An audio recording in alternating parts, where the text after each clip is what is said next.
di mana orang yang sholat tarawih di malam yang kedua, Allah mengampunkan baginya wali abawaihi in kana mu'minaini.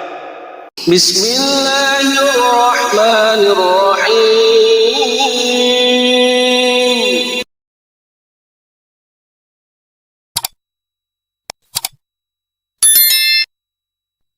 Assalamualaikum warahmatullahi wabarakatuh.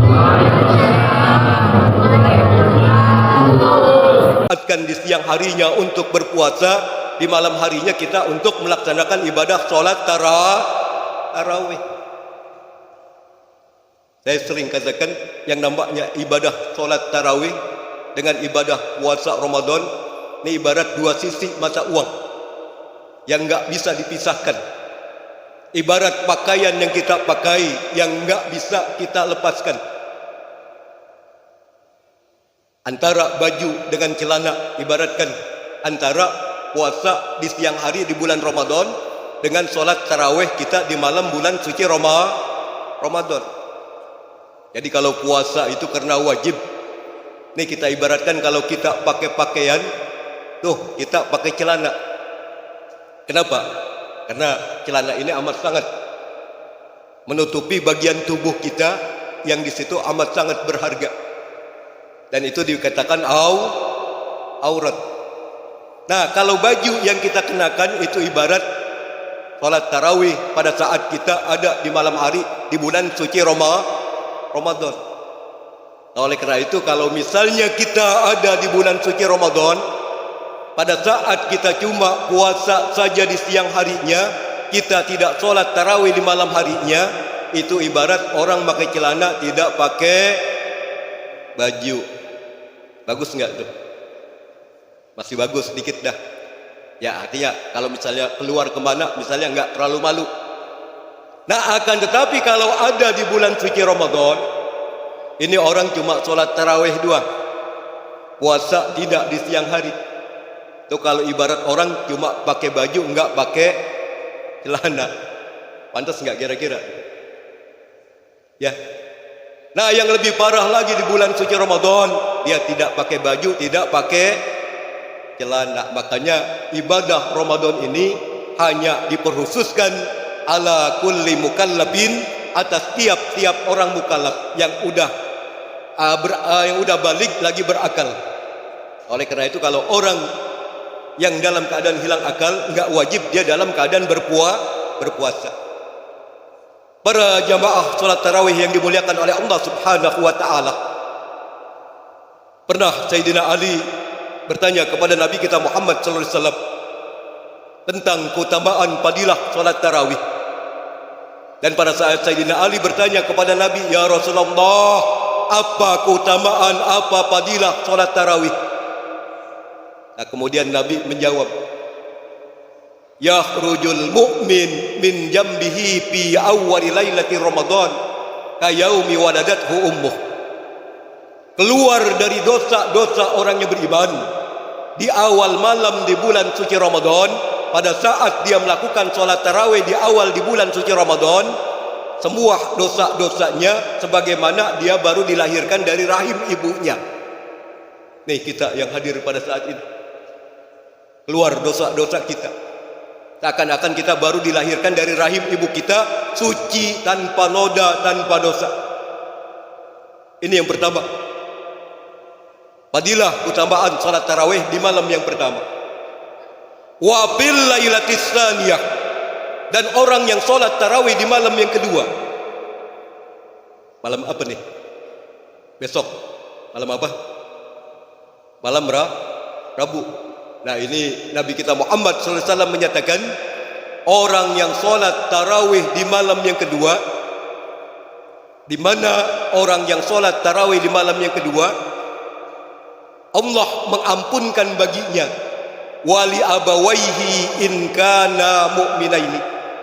Allah akan mengampunkan baginya orang yang sholat tarawih di malam yang kedua, dan untuk kedua orang tuanya kalau kedua orang tuanya itu beriman. Tuh, jadi bukan kita saja yang diampunkan oleh Allah dosa-dosa kita. Pada saat kita sholat tarawih di malam yang kedua, tapi orang-orang tua kita pun itu diampuni dosanya oleh Allah Subhanahu wa taala. Wa fil lailatis salisah, dan orang yang sholat tarawih di malam ketiga. Malam apa? Malam Kamis. Nabi kita Muhammad sallallahu alaihi wasallam menyatakan, orang yang sholat tarawih di malam yang ketiga, nada malakun min tahtil ars, menyeru para malaikat dari bawah ars, ghafarallahu laka ma taqaddama min dambika, Allah mengampunkan bagi engkau dosa-dosa engkau yang telah lalu. Tuh, kalau kita sholat tarawih di malam yang ketiga, ini malaikat menyeru dari bawah ars. Kemudian apa? Malaikat menyatakan, kalau kita sudah diampunkan oleh Allah dosa-dosa kita yang telah lalu, yang telah kita kerjakan. Wa fil lailatir rabi'ah, dan barang siapa orang sholat tarawih di malam yang keempat. Malam apa? Malam Jumat.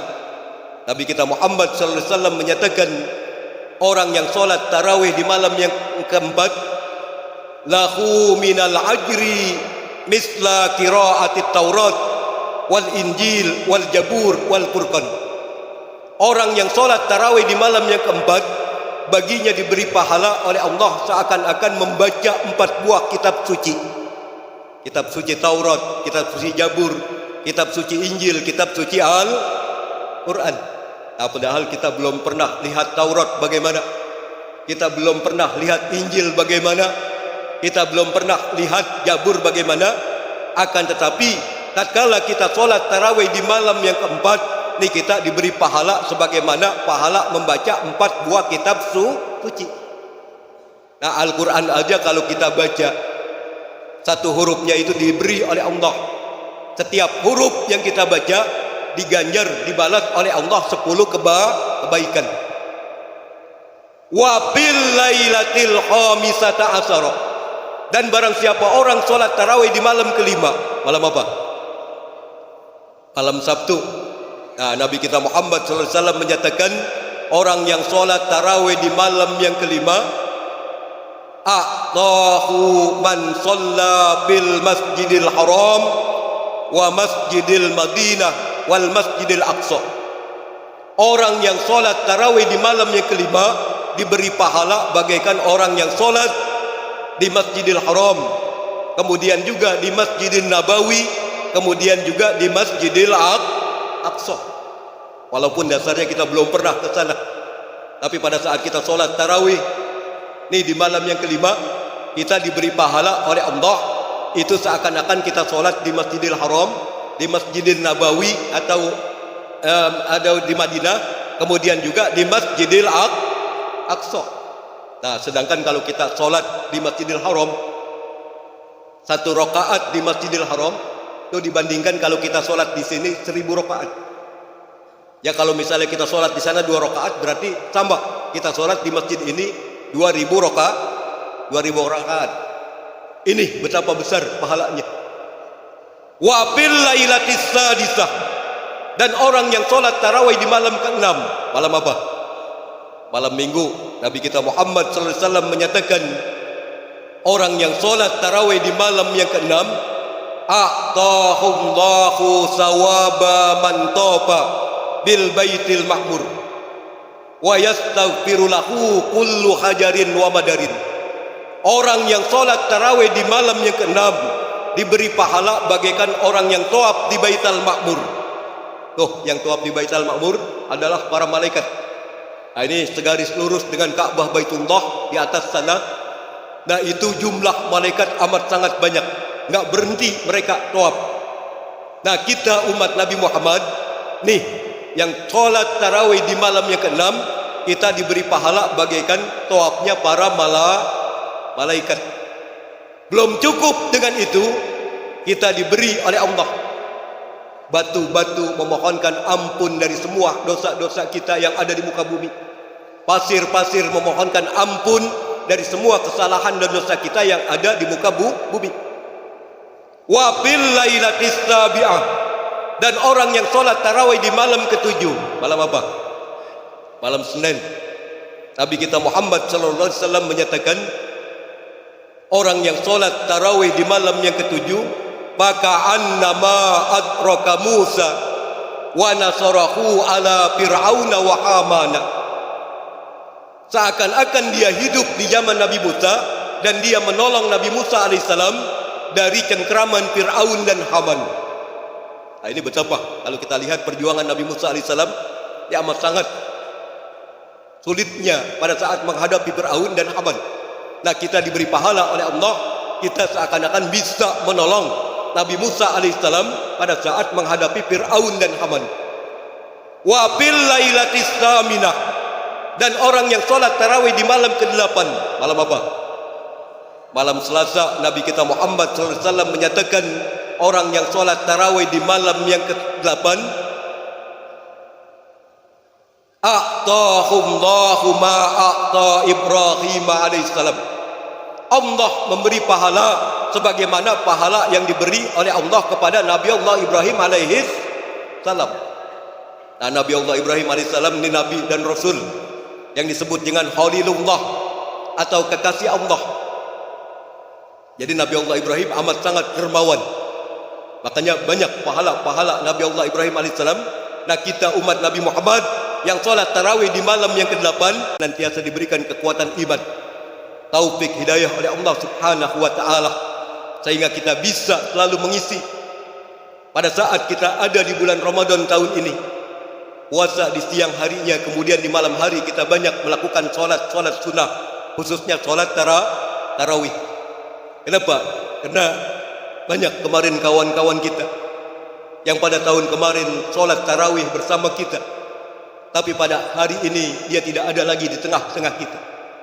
Artinya apa? Jadikan oleh kita, kalau sholat tarawih yang kita lakukan dalam satu bulan di bulan suci Ramadan ini, itu adalah merupakan sholat tarawih yang terakhir bagi kita, sehingga akan memunculkan ajam keinginan kita untuk selalu kita bisa untuk melaksanakan ibadah sholat tarawih yang ada di bulan suci Ramadan ini.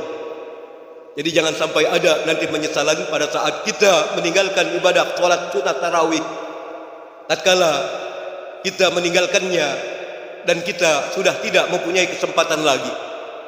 Mudah-mudahan kita pada saat ada di bulan suci Ramadan ini disehatkan badan kita, dipanjangkan umur kita, diberkahkan rezeki kita, dan begitu juga kita tetap dikuatkan iman Islam kita oleh Allah subhanahu wa ta'ala. Hanya itu yang saya bisa sampaikan, kurang lebihnya saya mohon maaf dan saya akhiri, wallahu khairul muwafiq ila aqwamit thoriq. Wassalamualaikum warahmatullahi wabarakatuh.